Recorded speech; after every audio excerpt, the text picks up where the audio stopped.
Okay everyone, this video is on rural land use in England. Now, I've already done a lesson on the rural land use in Africa. In the exam, you could be asked questions about the impacts and solutions to misuse of the land in Africa, or the impacts and solutions to conflicts on the land in England. In this video, quite clearly, we're going to do the England case study.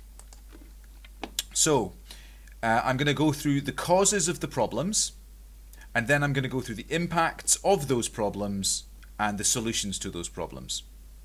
The SQA will ask you only about impacts and solutions.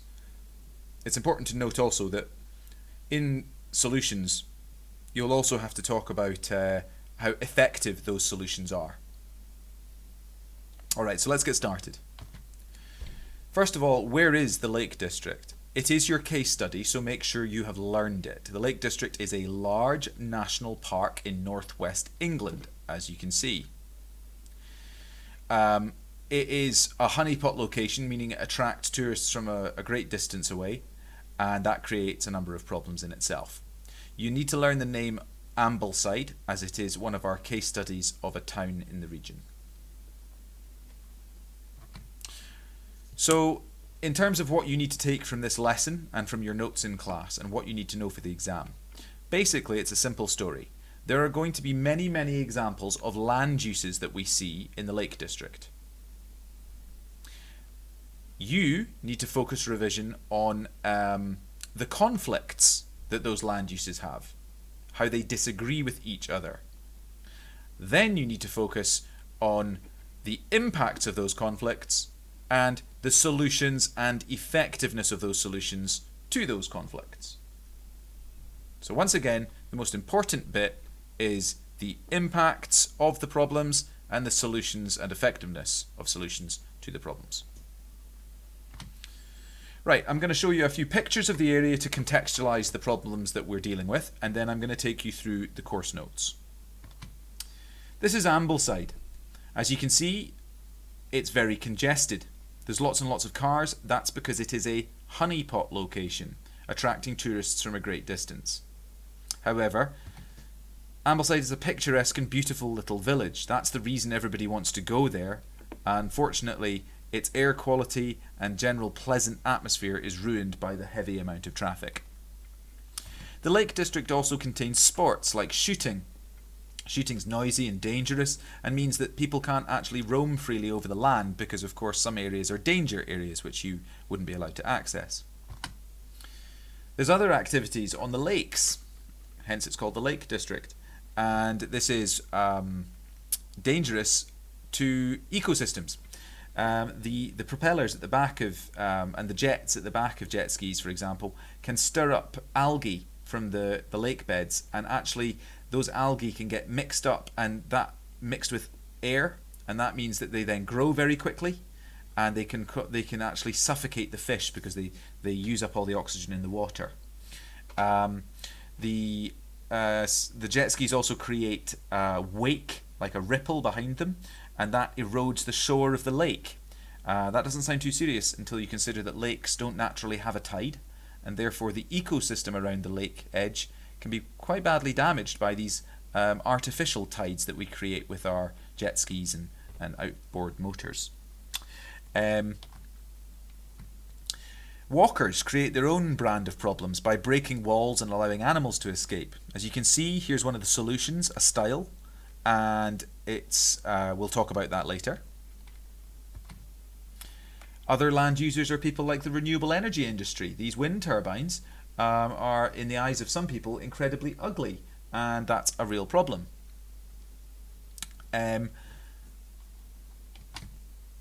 Here's a quarry.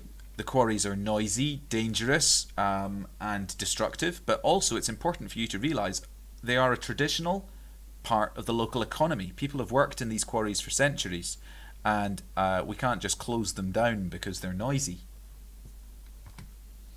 Sheep farming is a huge part of the local economy, and you can see here that the sheep are sometimes made to go on the local roads to transfer them from one area to another, and that can cause congestion and difficulty for tourists in, as you can see there, coaches.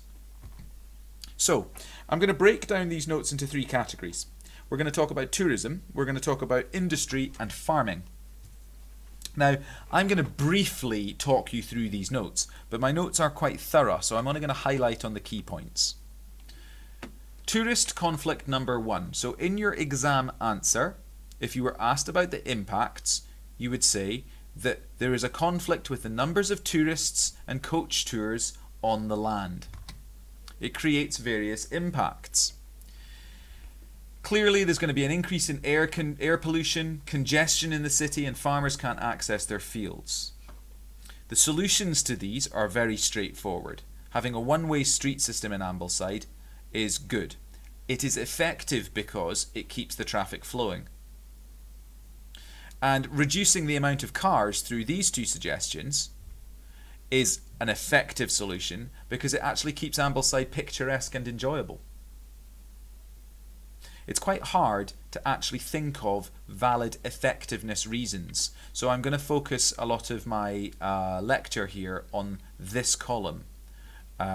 These tend to speak for themselves a little bit more. The impacts and the solutions tend to be a bit more obvious. Okay, tourists on the land. These take the form of dogs being left off the leash. That's a terrible problem because dogs can attack sheep and kill them. Or they can panic sheep who will then miscarry their lambs. Now, that sounds very sad, of course, but really the problem is that the farmers lose their income from this process. Okay, so my recording just got interrupted there, so I've slightly lost my point. So we had dogs off leash, I think that was right, and they can worry sheep, and sheep might miscarry, and that costs the farmer money. Litter. Now, litter can make animals ill. And you all know this, animals can be made ill, animals can die, and that can actually also affect, an important point people often miss, is wildlife dependency.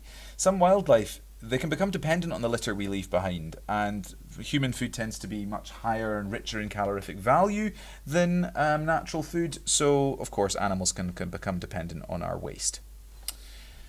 Moving over to solutions and effectiveness. The solutions are easy. There's a picture of a stile in the pictures I shared earlier, and a kissing gate's one of those ones which you have to open, walk through, and then kind of close behind yourself to get through the gate.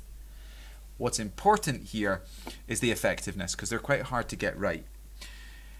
Signposts are only effective when the public actually read them and act on them. It's easy to ignore a signpost, regardless of what language it's written in. Point 2.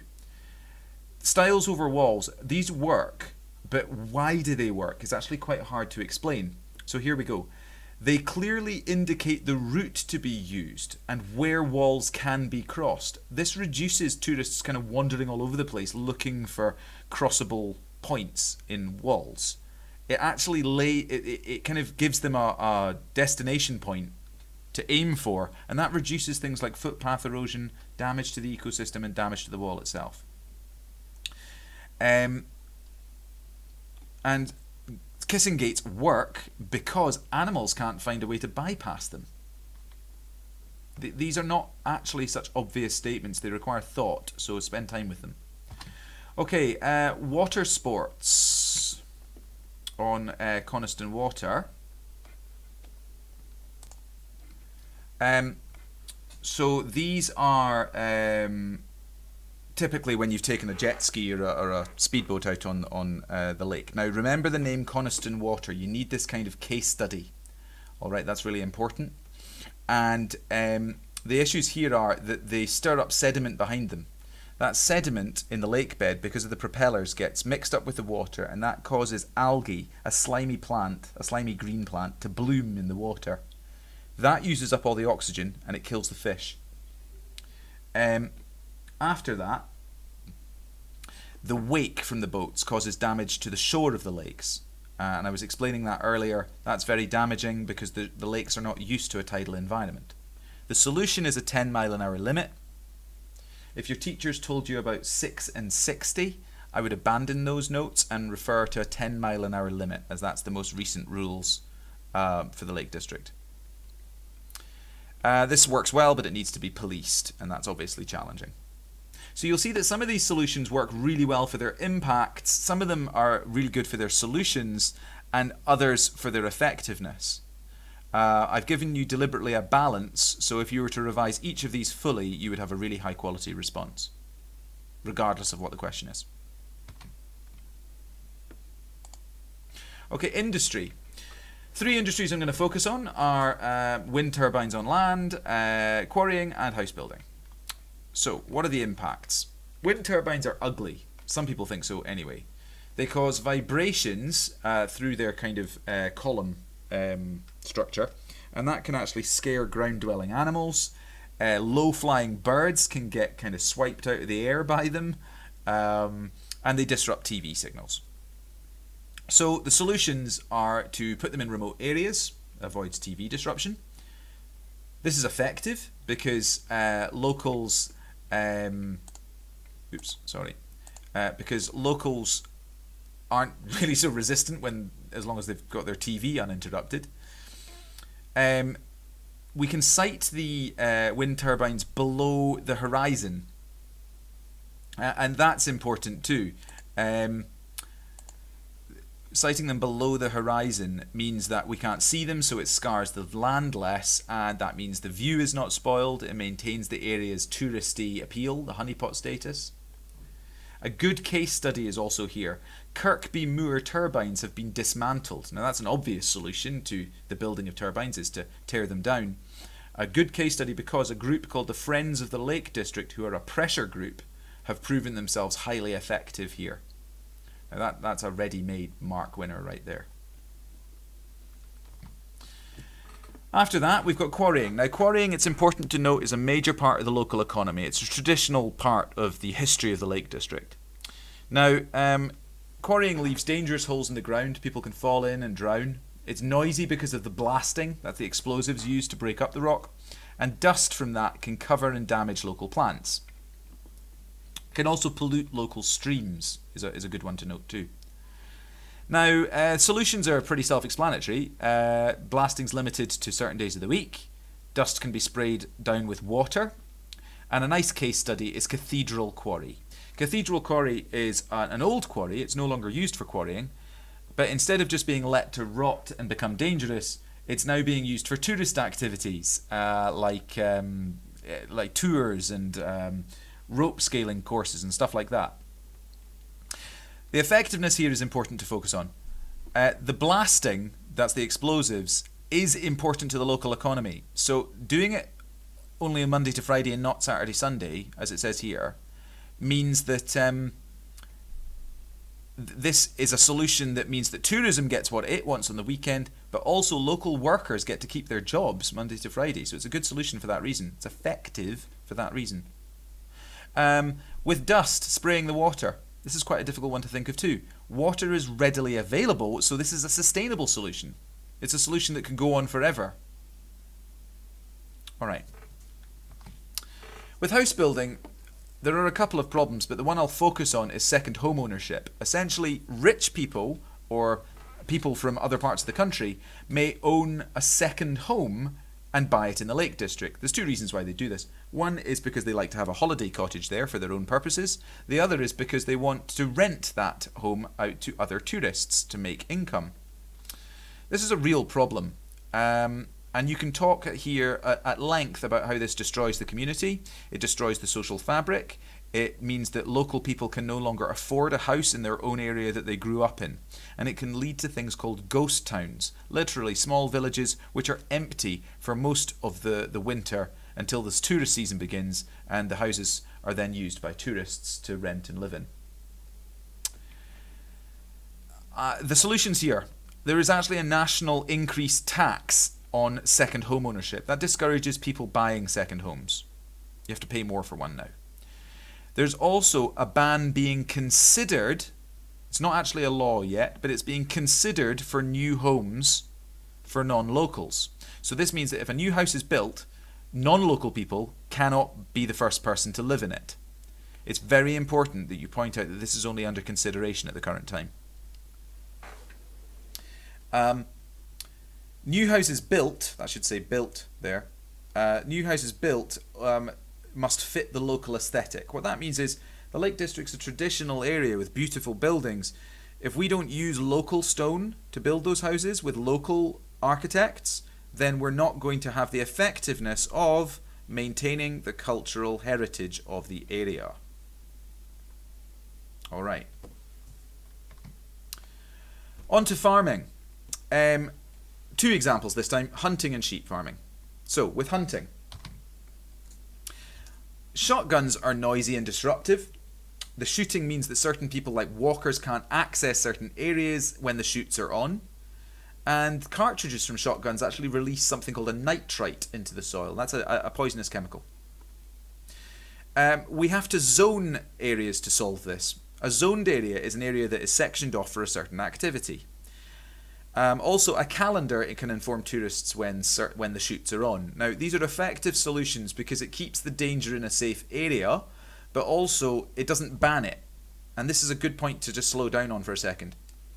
Something is effective because it hasn't just simply banned the activity, it's kept the activity going, which means it keeps a money-making business alive in the area.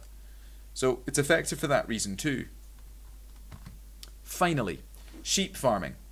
Sheep can block roads to our tour buses, and livestock can be a danger to fast-moving traffic, especially if walls have been broken. Signposts can warn drivers. Dogs should be always warned to be on their leash. They can be at risk of being shot by the farmer. It's a pretty conclusive solution to that problem. And these are effective, but foreign drivers may not recognise the signs, to be honest. But the risk of your dog being shot is a really effective deterrent, and you won't find many people who don't know that if they let their dog off the leash in a field of livestock, that their dog can be killed. So it is an effective deterrent for that reason. Okay, that was quite high speed, guys. Replay this video a couple of times to get the best of it. What you want to do is copy down the notes that I've put up on the screen. These notes, alright? And these notes. They are full course notes. You want to listen to my lecture a good couple of times. And remember, when you're revising this, you're breaking it down into tourism, industry, and farming. And each of those has an example of land uses, the problem created by the land uses, the solution to the problem, and most importantly, the effectiveness of that solution. I should hasten to add that these bullet points aren't enough for a full Band-A answer. You need to build these into sentences. You need to listen to what I've said as well as read the screen to get the full detail to really tell the story of rural land use in the Lake District. Okay, I hope you found that helpful. If you've got any questions, come speak to me in class.